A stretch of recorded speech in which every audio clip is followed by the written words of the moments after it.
আসসালামু আলাইকুম, সবাইকে স্বাগত জানাই রিয়াকশন চ্যানেলকে। আগামী একদিন পরে আসছে বিজয় দিবস। ১৬ই ডিসেম্বর আমাদের প্রথম বিজয়, আর সেই বিজয়কে অস্বীকার করার কিছু নাই।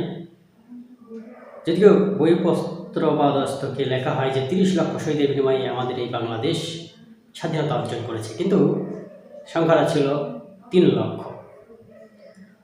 ২ লক্ষ মা বোনের ইজ্জতে সম্ভ্রম এইসব কথা বলা হয়, কিন্তু অতটা ঘটেনি। কারণ স্বাধীনতা যুদ্ধ শুরু হলে নারীরা বাংলাদেশ থেকে ভারতে গিয়ে শরণার্থী হয়ে সেখানে আশ্রয় লাভ করে। বিশেষ করে নারী এবং বৃদ্ধারা তারা আগে চলে যায়, পুরুষরা বাংলাদেশে থাকে। অতএব এই তথ্যটা সম্পূর্ণ ভুয়া এবং মিথ্যা।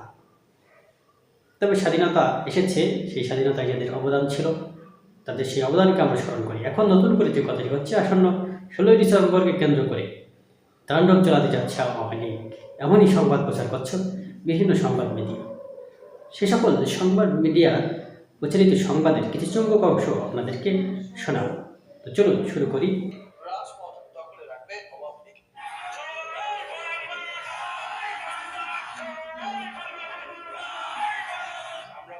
নিযুক্ত করেছিলাম একটি সোনার বাংলাদেশের জন্য। আজকে আমি মনে করছি যে আমাদের সকলেরই এই অধিকারগুলো ক্ষুণ্ণ হচ্ছে। বাংলাদেশ আওয়ামী লীগ সভানেত্রী দেখলেন, বাংলাদেশ আওয়ামী লীগ সভানেত্রী, তার অধীনেই হবে নির্বাচন।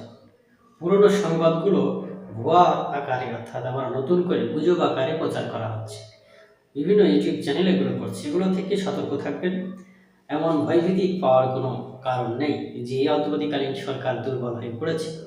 তারা সজাগ আছে এবং সচেষ্ট রয়েছে। এই নিয়ে সন্দিহান থাকা বা সন্দেহের বশ করা কোনো কাম্য নয়। আমরা অপেক্ষা করছি, আমরা দেখছি, আমরা ধৈর্য ধরছি, এমনটি বলছেন অন্তর্বর্তীকালীন সরকারের কথা। বেশি বাড়াবাড়ি করলে উপযুক্ত শাস্তির আওতায় আনা হবে। তো আমরাও চাই যে যারা বাড়াবাড়ি করছে তারা উপযুক্ত শাস্তির আওতায় আসুক।